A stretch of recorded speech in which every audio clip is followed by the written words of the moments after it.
Hello everybody, Mulibwanji, bonjour tout le monde. Today I want to talk about your Maps' video Lwaambo. I think there's a bunch of things you guys don't know I did, but I just wanted to give you like a little behind the scenes, and it's not what you expect.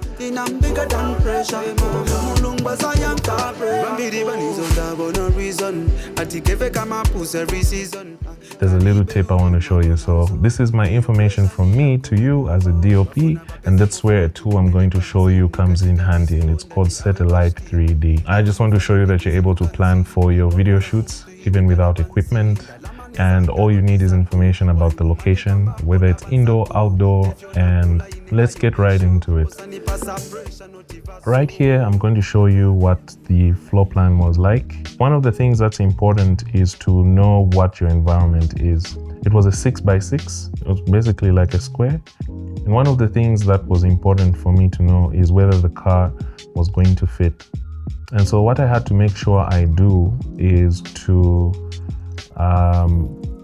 basically look at the equipment that I have.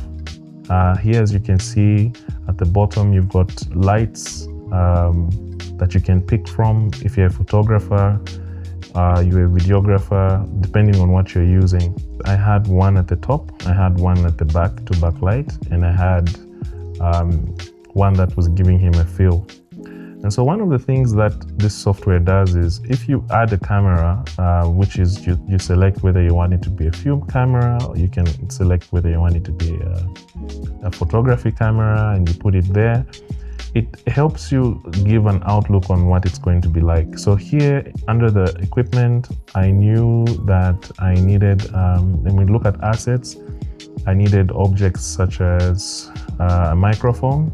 So as you can see, we've got accessories, furniture, antiques. You've got different objects that you can throw in depending on what your set is like. It's not the precise microphone, but it gives you an idea of what the camera is going to see. I put my settings in anamorphic, it's a 1.5 squeeze, and I was able to see whether or not my image is going to be. I think we all know this shot in the music video and what it looked like, because we sort of planned it already.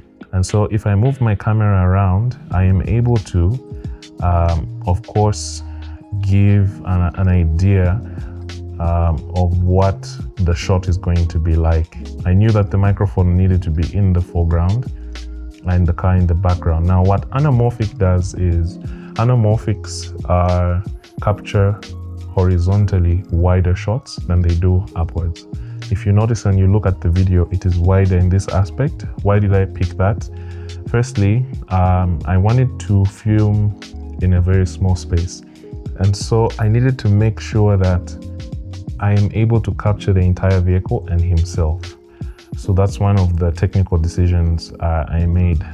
You can also save different setups depending on what you are doing. So for instance, you could turn off one light. Let me do that in this case. I'm going to go to one of my setups, which is the lights. You can go to that light and you can change the color of that light, say maybe to red. And you're able to quickly see and render what that scene is going to look like with those setups of color. And so when you're done with this, you quickly go to your planning, and you can create a PDF of that particular scene, and it will show you what the plan is supposed to be like, even in terms of distance. You are able to see exactly the lights that you need to use for that day, for that shoot. So you're not carrying unnecessary equipment. You're carrying precisely what you planned for. Over time doing videos with experience, I have seen that a good time waster on set is when you are trying to figure out things when you are within the filming time. And sometimes you don't have time to prepare. Sometimes the location doesn't give you room to go on set prior to the shoot so that you can scout how you're going to map it, etc. And what Satellite 3D is it helps you plan your lighting even with your talent, even without your talent, just so that you have an idea of how you will make placements within the scene. And then what you can also do is figure out the distance between objects.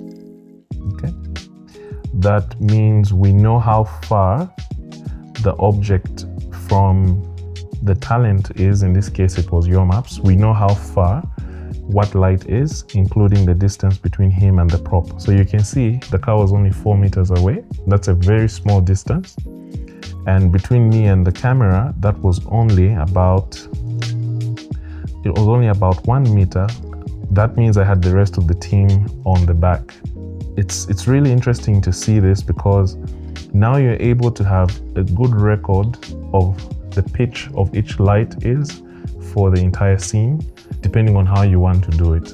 And you can generate a report of that particular shot and go with that on set. You don't need to be as detailed as I was, but the idea is you don't need the equipment to have a bit of experience. So my advice to any filmmaker out there or any DOP is planning. That's the whole purpose of this video. That video didn't show up because we went on set and we guessed what we wanted to do. I needed to make sure that I'm not wasting the artist's time. I got on set and I told him these are the shots we're doing and this is exactly how you will move. And he did everything and we moved on to the next. So I hope this works for you. Until next time, Director Lo, I am your favorite DOP, favorite director, and I will see you next time. Peace.